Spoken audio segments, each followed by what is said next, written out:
Today it's my pleasure to introduce Mary Jeavons, the founding director of Jeavons. This presentation explores the history of playground equipment in Australian schools, how adding more monkey bars can reduce accidents, practical examples of how to make playground equipment and play spaces accessible to people of all abilities, and how children actually use playground equipment. Purchasing playground equipment is a big investment, and we hope this information helps you design and select the right equipment to suit the needs of your school community. We hope you enjoy this presentation. Have you ever wondered about the play equipment at your school? Where it came from, who designed it, what it's made of, even what its purpose is? I'm Mary Jeavons, and today we're going to do a brief exploration about play equipment in schools. I hope that today we could give you a few clues regarding getting better value for your investment in play equipment. This is really not just a random purchasing exercise, and it's something that's quite meaningful to a lot of children at school. And there's a lot of benefits from play equipment, and we want to make sure that it's designed to give you the best value. There's a lot of perhaps vulnerability to salespeople in this market. I think a lot of people are carried away with the look of equipment, and we want to make sure that it also works really well. So why even have play equipment? What's it for? It does support a real wide range of play behaviours, including a lot of physical agility and social activity. So it's a real mixture, and a lot of different sorts of children engage with play equipment.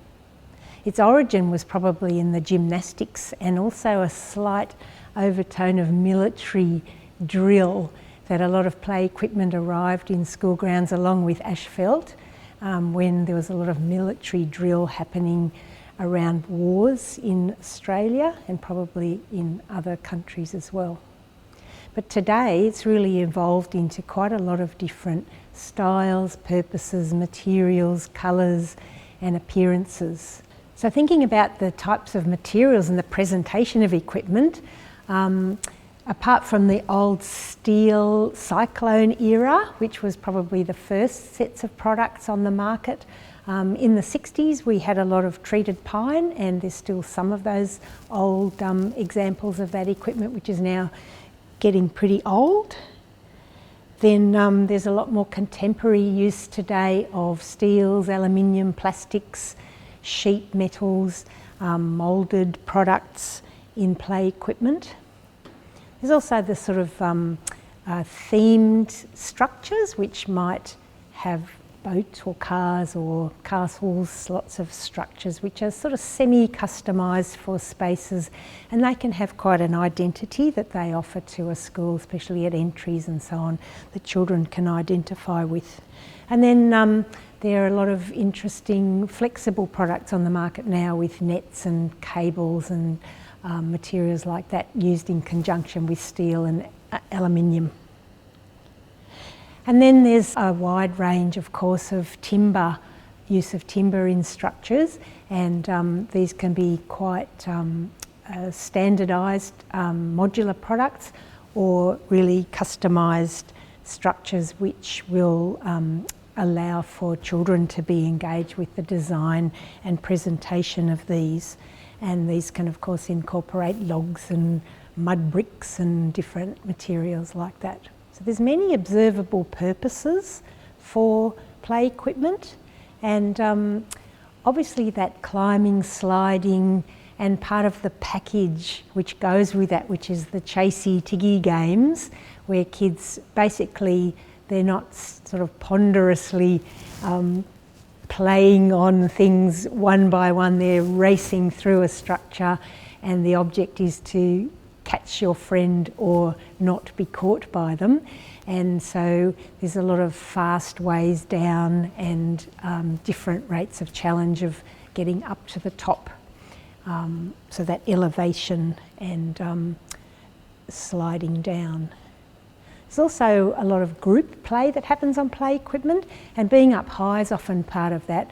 And again, there's a lot of different subtleties to the play that happens on these sorts of structures. And you can see the girls on that old monkey bar, horizontal ladder on the left. They're actually also playing one of those clapping rhyming games while they're hanging upside down. And so you can see that there's a lot of that, a lot of combination of purposes going on with this structure. There's obviously some really skilled gymnastic style agility, hanging, upper body balance and physical challenge that happens as well. And we'll talk a few design pointers about those as we go. So this is a very typical lot of equipment that you'll find in a school. And you can see by the wear on the paint, on the handrails and things, that there's a lot of use happens. And these can be really crowded spaces, so we really need to think about how children move through and use these activity areas. And you can see there's sometimes that combination of ball games happening while you're on the equipment, so on. So children are very inventive as to how they use these essentially fixed structures. I wanted to just spend a few minutes thinking about how to get some of this equipment to work optimally in your school, because I think often people think of it as a set and forget. Doesn't really matter what it is, let's just order something, but it actually really does matter. And there's a group of children I call the monkey bar queens, and they're often little girls who are surprisingly strong upper bodies. Boys in primary school often tend to have very strong legs. They do a lot of kicking balls. Girls often, if you can generalise, spend a lot of time hanging, and they're very strong. And so some of those activities are highly valued by those groups, and the things that they do, the skills and the scariness of them, can take your breath away. There's a real lot of benefit to children physically hanging upside down, having your head below your feet, a lot of really important physiological benefits to that, apart from that just sheer movement and physical activities. And schools are really the main provider of this activity today. You do see these things in public parks, but not quite as often. In fact, adults are taking over this market now with their fitness equipment. So schools have a very significant role in this kind of development of kids' bodies, so we shouldn't forget that importance. There's quite a fine line though between success and failure in these sorts of structures. And I've seen public playgrounds developed along that ninja style equipment theme, where a whole busload of people on a conference tried to use a lot of that sort of quite challenging equipment, and not one person could really do anything in that little park. So in my opinion, a lot of it was completely wasted. So we need to build in the opportunities for success and progression and graded skill development when you're thinking about play equipment, especially in a school where children will be there for a considerable amount of time. Part of the issue in schools, of course, is that children from 6 to 12 years old perhaps vary enormously in the size of their bodies, and so it's very unreasonable to expect the same structure to satisfy all of those kids' needs. And you could picture that something that's way too high for a little kid will be very not high enough for bigger ones. There's also this thing about rhythm. A lot of these structures require a nice even spacing of bars, and sometimes it's tempting for people to go a bit wild in their designs, but we mustn't forget the importance of rhythm. There's building in challenge, like the degree of difficulty, like fixed bars are much easier to deal with than, say, swinging rings, so that gives another way of progressing the challenge. Have to think about the ergonomics of grip, and that children whose whole body weight's suspended by their hands really need to get full grip around, so the dimensions of bars and things really matter. And you can picture those old pine log structures were actually very unsuitable for that kind of fine gripping because they couldn't get their hands around them. There's also just some subtleties like the section of steel, and you can see in this image that a square section on the perimeter of a horizontal ladder means that children won't be doing their flips and turnovers. In fact, children told me this, that they really hated that square section steel because they can't do their backward flips. Maybe the school's glad about that, but it's interesting just thinking these subtle things which most of us don't really notice until children tell us. There's also some really important stuff we'll talk about in a minute about the dimensions of landing decks and having them big enough to handle crowds. And crowding is really one of the issues that we need to think about. And obviously fall zones and surfaces and the amount of wear that those surfaces get, and making sure that a school keeps up the impact attenuating surfaces under the equipment so that when children do fall off, that in particular they're prevented from head injuries. You'll notice in this image there's a milk crate under the horizontal ladder. And this is a really good example of how children take things into their own hands. And if something's too high for them, they'll frequently bring objects in to make sure that they can reach the bars, which then introduces a whole lot of other hazards to other users possibly. But actually it's really good to, instead of making them do that, actually provide them at the right height in the first place. Where there are no turnovers bars in a school, children will use other things for that purpose, and you've probably all seen the rail outside the school yard that's polished to this sheen that only ever comes from contact with human flesh, that those bars that they use outside the post office and in all sorts of other places, children love doing that turnover type activity. It's really valuable for them. So I think it's really important to put those things in school grounds, because in this example there's a curved bridge, and some children will want to use that as a bridge, others will be doing their flips on it, and so there's going to be some conflicts in there. So you're better off to make sure you have some purpose-built stuff for them to do that. I've mentioned this word scale a few times, and it is a really important matter. And a lot of schools have children who injure, especially their long bone injuries on their arms, and then they take out this equipment because they say it's too dangerous. And I would argue that actually the solution is really to put more of these structures in and put them at a more sensible range of heights, so the little kids, when they start school, start getting the skills and the rhythm and the strength up before they're really having to use the only structure in the school which is too high for them. Having said that, when you see these tiny little people using some of this equipment with such skill, it really takes your breath away. But you can see the difference in these two images. A little person on a very high structure, I'd say she's got the skills to go with it, but some won't have. And then there's the big kids who literally their feet are dragging on the ground and they can't even get the height to do the activity. So it's patently obvious that we need different heights for different students. And this is another example, it's actually in a public park, of how people take things into their own hands, and someone's obligingly brought a chair and put it on the deck, and then the parent is actually lifting the child onto the chair so that they can use the track ride.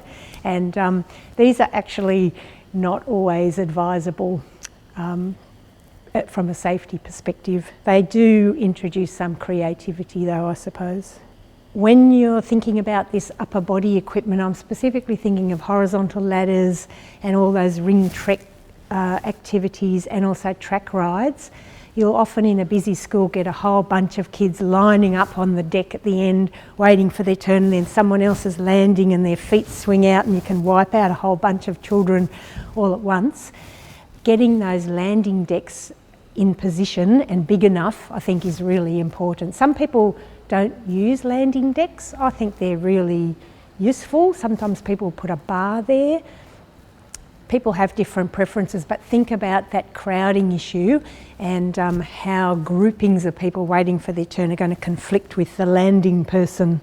You can see this all happening here in Great. So thinking through that whole pattern of how you get up to something, how you wait for your turn, how you land, how you get off at the other end, and not having everything totally jammed up together is worth pondering. With moving parts like track rides and things that have to glide to work properly, schools really do have to pay attention to maintenance of those, because if they stick, this is related to safety and prevention of injury, if they stick midway, children can't reach them, so then they have to be very inventive as to how you move that thing along so you can reach it, and they'll go and get big sticks and poke them along, they'll throw their balls at them, and in this case kids flipping out and trying to use their foot to bring it along. There's potential for injury all the way, so worth thinking about maintenance, in fact, as a safety strategy. I mentioned about grip before, and this is a really important strategy for safety as well, so that children actually can keep their body weight suspended for as long as possible. And there's a relationship between the height and the length of some of these items, so that the little ones, they need theirs to be a bit shorter so they can make it to the end before they fall off, whereas the longer ones are stronger and they can do that swinging and so on for longer. Also a thought about just the arrangement of these items of equipment, and there's probably more play value in linking them up so that children can make journeys through the space. So on the left there's these are two similar items of equipment that I'm showing here with the pommel and the balancing, and these are things which all ages of kids can use. If you join them up, then kids can have those progressive games where they move through the school ground, they keep off the lava, as they call the ground sometimes, and they can play all sorts of tiggy games which work better, I think, if you can link things up. And you can build in all sorts of journeys then through space if you join up some bits of the equipment that's compatible. Some things really need to be on their own. Another thing that I'm very conscious about is the basic ergonomic usability of equipment. And I've seen equipment, I've got some pictures here of one product which I just find really hard to physically use. And I don't mind challenge, I think it's really important to build in a bit of, people have to figure out how to use things. And this is actually in a public park, but it could apply just as much to a school. That when you've got a structure, especially with a little slide, a lot of little kids will really want to use that slide as a slide. So in my opinion, it's worth having a range of ways to get to that slide so they can do that. So if the only way to get to that slide is via a very convoluted, challenging structure, I think in a way that defeats part of its purpose. And I've got reasonably long legs and I'm reasonably agile, and I struggled through this structure. I could literally hardly step between the elements, and I could hardly reach the handrails, and I knocked my head on one of the rails getting onto the little deck to the slide, and then you couldn't get off. So it was very complicated to use, and so I was thinking that a little person who just wants to slide would find it even harder. So I think there's a bit of thought that needs to go through structures and how they work for the whole range of type of person who might want to use it. And some people might not have very good balance skills, but they still want to slide. So let's still have an option of a challenge, but not make it the only way. Thinking about this, what I call agility type of equipment, we really need to observe children using it and actually ask them, because they'll tell you, oh, it's really too hard to step from that thing to that thing and I can't grab it when I get there, or I'd really like to join this up so that we can play chasey between the structures, or making sure that there's a choice of routes. So if you're chasing someone, they might go that way or that way. It's not always in the same direction. Lots of ways on and off, and lots of different fast way down, and lots of different degrees of difficulty will make sure that people have a choice. And try and avoid designing for failure so that kids can actually do some part of it even if they can't do everything. And you can use lots of types of bridges and other connections off your bigger equipment, and that can then lead into other nature zones. So there's some connections that you can make between equipment areas and other parts of the school. And also trying to think about how a child who doesn't have those physical skills could join in the play. Because again, these can be really important social parts of a school ground, and putting some accessible routes into the space would allow those children to participate socially. So I want to talk about another purpose of play equipment now, which is that cubby type play. And you quite often see these structures which are very, they're designed to be all things to all people, which they often have that role in a school. And there's a lot of, especially the little kids who move in and inhabit the little interstices underneath structures. And if you listen to what they're playing, they're often these very complicated and interesting role play games, and they're using the intimate scale, and they love bars. They seem to love this idea of putting each other in jails or in cages or in cubbies or playing house. There seem to be a few themes that go on here.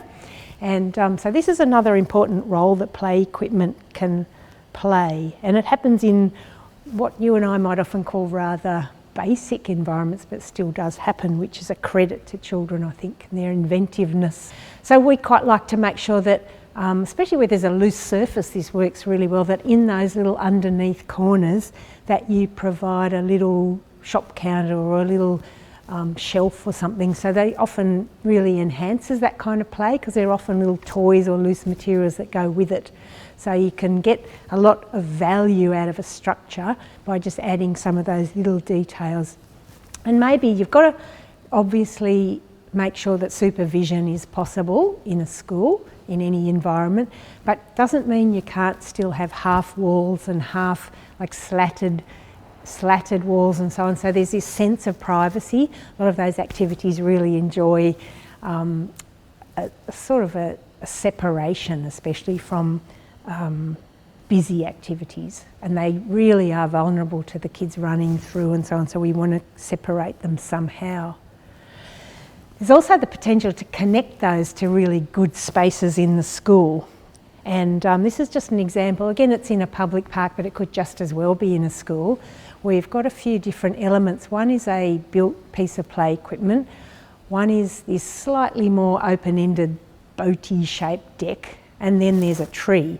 And that trio of three things together adds a surprising amount of value just because of the juxtaposition of those three things next to each other. So the tree is probably the essential part, because it supplies all these wonderful little furry fruiting pods and leaves and bits and pieces that children use in their imaginative play. I've seen wonderful arrangements of sushi-like arrangements of leaves and things on them around that boaty shape, and then that play spills off into the cubby, which happens to be wheelchair accessible too. So there's that connection, which if those things were too far apart, I don't think that connection would happen. So where we put stuff actually really matters. I've mentioned access and inclusion a few times, and even when you're talking about built structures, it's really not that hard to make a whole extra level of accessibility so that all the kids can play together, even if they can't all do the same activities. And in this case, there are a few simple strategies. So a child in a wheelchair on the ground level can play in and around this structure because there's an accessible surface. There are openings that are wide enough and with enough headroom that he can get under that structure and inside, so he can take part in that cubby play and be there with his friends. And in the front of that structure there's a boaty thing with a steering wheel, so there's a bit of that sort of accessible play. If a child had some mobility but they perhaps needed a bit of support, hand support, perhaps they don't have very good balance, having a stair, I think it seems like a very dull thing to have as a way up, but as long as it's not the only way up to a structure, a stair could make a really big difference. So a child who perhaps is not so confident on challenging climbing activities can actually still get up there and be up high. Being up high is important. They might be able to then use a slide to get down. So there's a lot of quite small ways that we can make inclusion happen, even though it might seem unlikely on play equipment. And I do find that ramps like this, which literally go nowhere, that is intended for a wheelchair to get onto a structure, but they can't even turn around when they get there because the next deck is only tiny, are frankly a bit pointless. So I think it's better to try and work out some ways to make this really work effectively. And lots of different like hand grips, step decks, simple ways up and down will all make a difference to those children. I've talked a lot about man-made equipment, human-made equipment, but keep in mind too that there are a lot of natural materials which give very satisfactory, similar experiences, and of course logs and trees and positioning of logs and things in relation to each other will deliver really good play value, and these of course can be used in structures or they could be near them, and they can contribute a lot to the play. And there's some interesting stuff about the difference between climbing trees and climbing on equipment. And of course one of the obvious ones is that when you are encountering a tree, you have to make some decisions about what you can reach, what's strong enough to take your body weight, and where you're going to put your hands and feet. So there's a bit more decision making and mindfulness that you need when you're climbing a tree. So trees do really perform the ultimate climbing opportunity, I think. So it's really good if children have the opportunity to climb trees. And some of that cubby play can also, of course, take place in vegetation and is very successful, in fact, arguably more so. So I'm not arguing against play equipment, I'm just saying how some of these opportunities are possible to be duplicated in nature. So there's lots of different qualities and materials. So if you're buying equipment, it's worth thinking about what sort of materials that you're purchasing, because that investment's probably going to be there for a long time. Very good argument why you should think hard about where you're going to put it in the first place and what it's designed like. But also, is it durable? Make sure that, say, its wall thickness, if it's steel, is really not paper thin. Make sure it's galvanised tubing inside and out, and make sure that it's durable in the ground. We find that there's a lot of rot happens just at that damp mulch level with timber. I'm personally a really big fan of timber equipment, but you have to make sure that the posts are durable, and you may need to have a steel stirrup in that damp zone, or you may need to go to steel posts and you might use timber decking. So there's a lot of combinations that you can use. Children have expressed over the years a definite preference for timber to us, so I think there's always a good argument why timber is something desirable. And make sure that the materials and components suit the purpose of the equipment, whether it's for gripping or circular section bars. Steel is admirably suited for those purposes, and some of the cable equipment where there's a bit of flexibility adds another layer of challenge too. So just thinking about design in tight spaces, we've mentioned some of these before, that sometimes you really have to try and do all things for all kids in a really small space, and it takes a lot of careful design, thinking about what spaces that you need for big expansive movement activities and which ones can be designed so that movement's a bit more controlled, and you might then get those underneath spaces or using upper levels carefully so that you can provide that cubby play as well as the busy moving activity. So I want to just talk about my personal theory of the design of play equipment. So there's a lot of relationships, as I hope I'm starting to explain, about play. So play equipment's not just a thing, it's got a lot of subtleties about it. So I've mentioned that there's these agility type activities. There's also the running and chasing, and they're not really using the equipment for any inherent qualities like, is it great to swing from bar to bar? It's an object to chase your friends over. Then there's that cubby play, which I've talked about as well, and there's sort of three parts of a triangle in a sense, and some of those relate well to each other and some don't. So the built edge of cubby play can relate okay to the rest of structures, but the loose soft side actually needs to be separated, I think, from the very busy moving bits. Then there's sand, which I sometimes think can work really nicely with cubbies because you can use the sand in the cubby, but sand and running and chasing and agility is very incompatible. So there's a barrier there that you need to think about. So sieving those activities out actually is quite important. And then I think that cubby play and the running and chasing doesn't work really well either.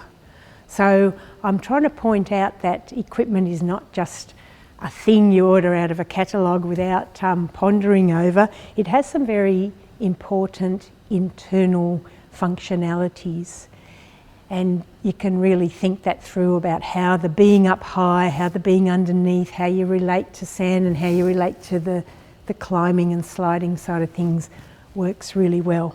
I just wanted to say a quick word too about new schools.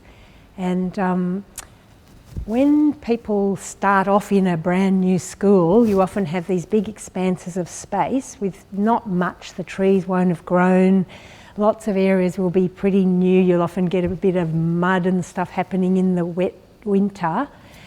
And so equipment's going to be a really important part of the play opportunities that those kids will have available.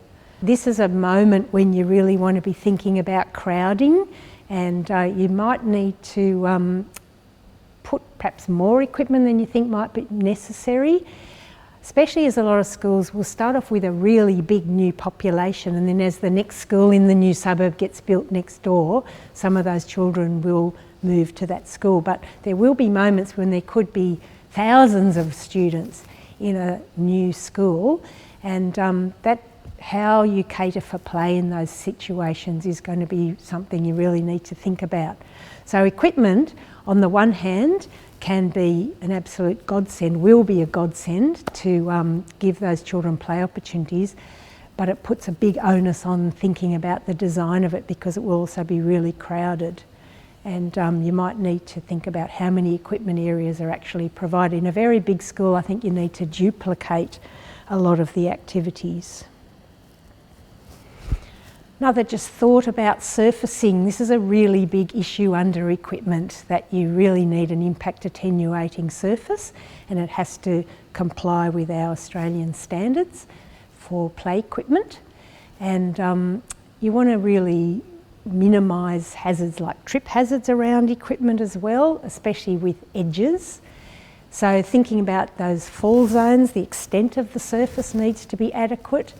And then there's this whole problem of what product to choose, and the cheapest, of course, in Victoria at least, is a loose mulch product, and probably the most expensive is some sort of wet pour rubber or equivalent matting. And all of these have their benefits. The price side of things, the mulch is considerably cheaper, and you will find that it has all sorts of implications for spillage and so on across the school site. So you really need to position those carefully in relation to your levels and how you're going to contain those loose surfaces. The rubber products have the big benefit that they can be wheelchair accessible and impact attenuating at the same time. So there will be probably ideally a combination of these surfaces which might be chosen. And I would strongly recommend with edges, when there's edges used to contain mulch, that you avoid using steel star pickets to keep those, because they're very nasty, sharp edge, to something to avoid. So in conclusion, it's a bit of a quick whip around some thoughts about play equipment. I guess the purpose of this presentation's been to make sure that you get the best value out of your investment, because this is going to be a reasonably big investment. There's a lot of lamingtons that have to be sold to buy that stuff, so you really want to make sure that children get the best value out of it. So whatever the objectives, select the equipment carefully and put it in the right location in your school ground. Make sure that you choose the right details that suit the activity itself, and that it suits ergonomically, scale-wise, material-wise, that all of these things really work for the children and not against them.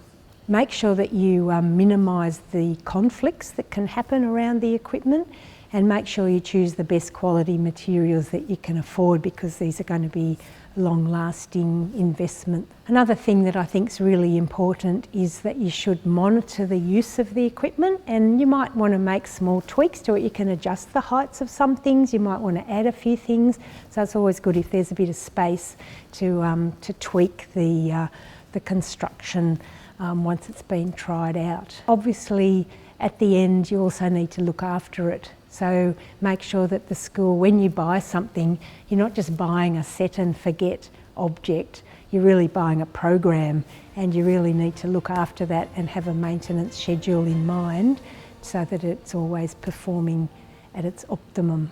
So I hope that's been a useful guide to the purchase and use of play equipment in schools. Thank you.